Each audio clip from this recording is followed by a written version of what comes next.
Okay, we're going to start off coloring my hair, and we're going to use a bowl, and we're going to have 2.5 containers of Pravana Vivid's Chroma Silk in silver. And I know that this dye is very, very dark, but it is a silver color once you dilute it. It's a dark purple, and it has definitely purpley, bluish undertones. What I'm doing right now is I'm touching up my hair. My hair is kind of like this weird green shade that just needs to go. You'll see it once I have finished squeezing all these tubes out, and you have to be really vigilant about squeezing these tubes out because they're kind of difficult to squeeze out. And see, this is a fresh bottle, and you have to open it by poking it with something, and I'm just using the end of my dye brush, and I am getting that dye out. You have to be kind of careful. It gets very, very, very messy with this hair dye, and it stains everywhere, so just be very careful as you squeeze it out into your bowl. I'm doing a knock-up job. Okay, now it's time to dilute this sucker. Okay, what you are going to do is just put some cheapo conditioner. I got some of the cheapest conditioner I saw at Watson's, which is a drugstore in Turkey where I'm currently located, and I just stir it in. I want a lightish gray. I don't want a super dark computer gray. I want like a lighter gray, but not a full silver, so it can like sort of fade out, into a silver, so my hair will last a bit longer. So I'm just doing a little bit, not too much. It's going to be a nice lavendery color, not a full like super light color when I'm done with it. So I'm just mixing and mixing and mixing until I get the perfect color that I know that I will need for my hair to be a nice light gray and not too silvery right now. I want it to melt, and as you can see, just remember to scrape the bottom of the bowl to get all of it out, and there, it's perfect.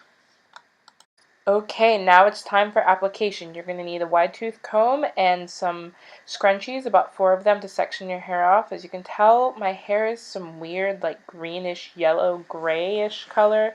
It was in the protective style of like gray braids, and I didn't really care what it looked like, but now it's time to fix it. So I'm going to put my hair into 4 sloppy sections. It doesn't really matter parting because I'm just going to slap dye all over my head, and I'm putting 4 these like sloppy sections on my head. And as you can tell, I'm wearing an old shirt covered in dye that I usually dye my hair with. I was a fool, and I did not stretch my hair before I started this process. So I'm going to have to comb out my hair so the application of the color will go on better, and it's going to be a nightmare because my hair has been like unwashed for a while. Yay me! But goodness, there's knots. Don't be like me, guys. Be smart. Love yourself. Okay, now you're going to need to put on some gloves to protect your hands from all that sticky, icky hair dye. And if you don't do it, your hands will stain horribly. So just put gloves on. And I left one section out, and I have my hair dye. And I'm ready to start dyeing my hair. It's going to be fabulous. I'm ready.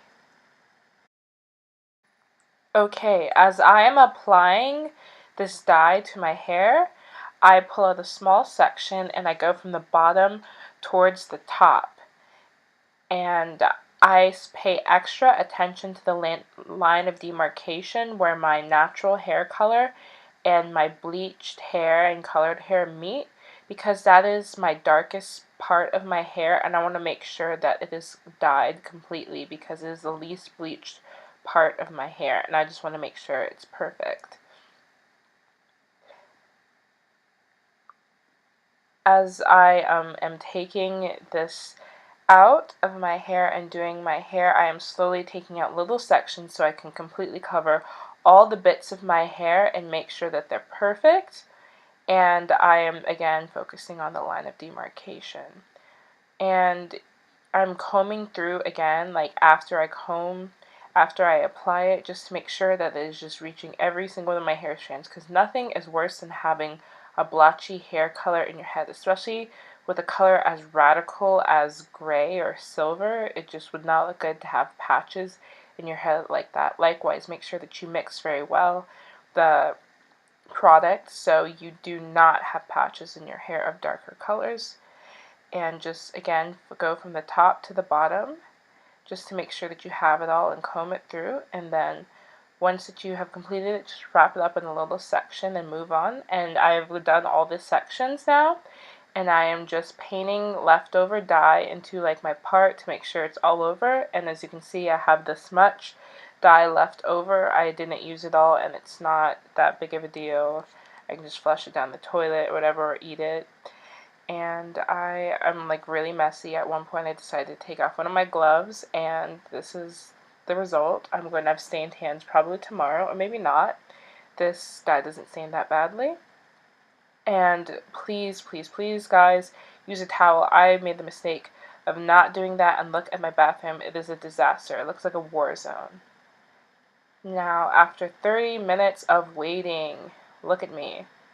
I have these little sections in my hair, and you can use a plastic cap over it, but I decided just to be dangerous and rock it without one.